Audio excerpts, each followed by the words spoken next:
What's going on, everybody? Mortem here, this time bringing you a video on Shards of Order, an upcoming card battler RPG, which is admittedly not my normal cup of tea. However, there are a couple of reasons I wanted to take a look at this one, but first, this is releasing on July 28th, and it is being published by Awaken Realms, who you might remember from Tainted, Grail, The Fall of Avalon. Now, they sent me a press mailer about this game, which, did its job. I had no idea what this was beforehand. And while, again, card battlers are not generally my thing, having played Slay the Spire 2 a bit earlier this year and having a good time with that, and again, the fact that Awaken Realms is publishing it, got me a little curious, and I decided to take a look at it. Because not only is this being published by Awaken Realms, but you may or may not remember that prior to The Fall of Avalon, one of their more popular game releases was Tainted Grail Conquest, which was itself a card-based RPG that reviewed super well, actually.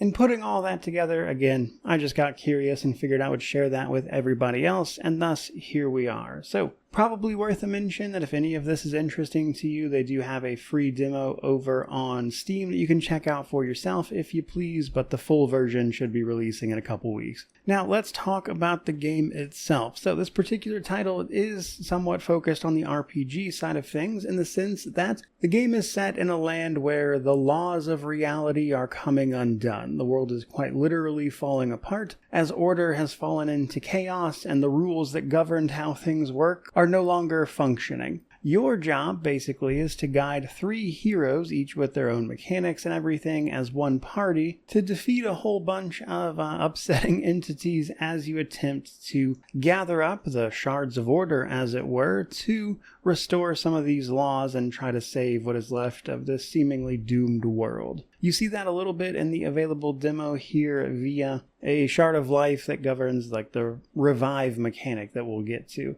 Now, one thing that was kind of interesting that I didn't really see on display here specifically was that apparently every time you restore these laws, something that's supposed to happen is that the god of this realm somehow casts some of its attention on you, but it's also some sort of trickster god, and that it is apparently supposed to potentially help you, but usually at some bizarre cost. And again, I didn't see that mechanic personally, but that's supposed to be a thing here. And that's all well and good, but now let's talk about our party. So we are going to be playing a soldier, a scholar, and then an exile. So sort of melee magic and ranged appropriately. And each of them has their own individual deck or hand, if you will, that is going to combine into the cards you can actually play. As you clear encounters, you will level up, find equipment. Level ups are basically skill choices which amount to either upgrading or adding new cards to that individual character's deck that you can then customize and choose what to take into a given fight. You don't have to take them all with you by any means. And then the equipment goes a little bit farther and usually enhances the mechanic for each character. So the cards that you earn for each individual person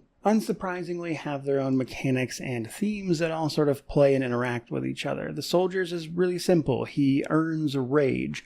However, a lot of his cards also have like extra effects if the enemy is afflicted by status effects that usually come from the other 2 in your party. Your scholar, on the other hand, is all about debuffing, a little bit of healing. And as you play cards from the other characters, you will earn different types of mana, and the effect of his cards are usually greater depending on how much you've already played from the other 2. The Exile's a little more interesting in the sense that she has an arrow quiver that has to be used more or less, so most of her attacks are low cost, but they use arrows from her quiver, and then when the quiver is empty, some of those cards have different effects, usually loading it back up, so that's all well and good. But truth be told, the most interesting mechanic that this particular game has going on is that none of those cards cost you action points or mana, anything like that, but rather everything is a cost of increments of time. So you'll probably notice that all of your enemies have a little counter next to them, and that is the number of time units until they do the thing that they are going to do, be that attack, buff, debuff, etc. Each of your cards has a time cost. Your job then is to set up the most efficient combos to deal the most damage possible,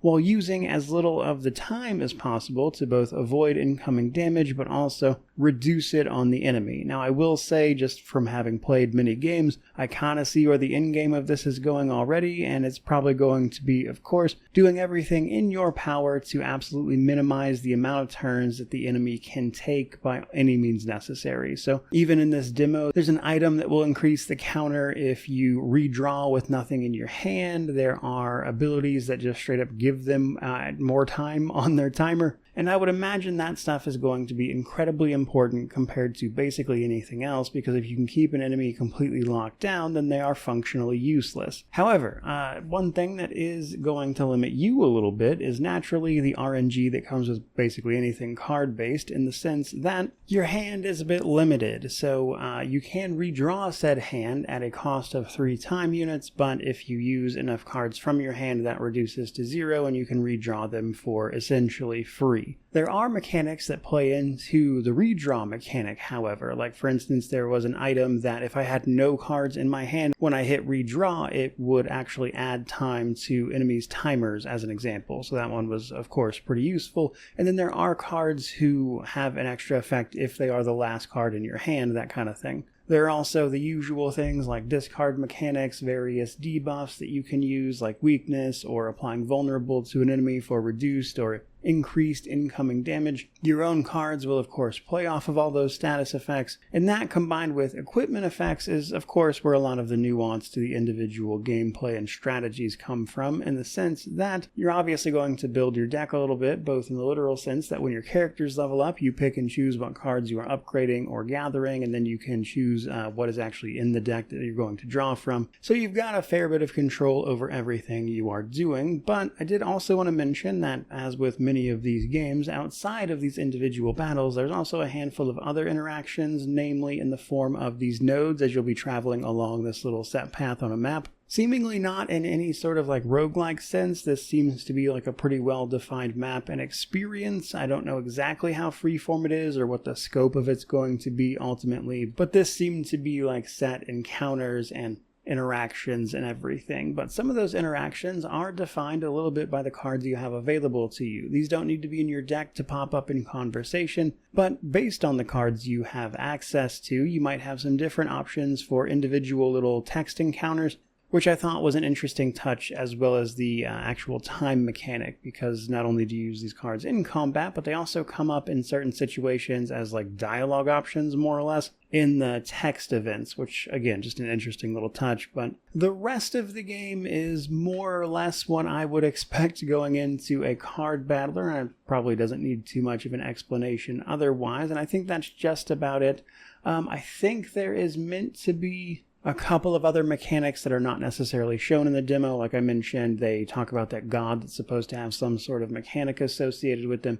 Some of the stuff over on their Steam page shows what looks like a crafting mechanic of some sort. And then, of course, what reestablishing all the laws and bringing those back into reality will likely do for the gameplay, as well, as those do also seem to have set effects. Like the first one you get, the life one, helps you recover from being crippled, as when you take all of your health damage, that character doesn't like game over you or anything, but rather they go down to a knee, and then all their cards become revive cards, and you have to use so many of those to pick them back up and get them into the fight at an increased cost of your time, naturally. So I imagine there's plenty there for them to tweak and mess around with, and that's before you start talking about the usual boss mechanics and the like. But again, I think that is pretty much going to do it. Overall, like I said, I was just curious about this after learning who it is from and some of Awaken Realms' past work and everything, and hopefully you got something out of that. I fully admit I'm probably not going to play the release version of this, just because I am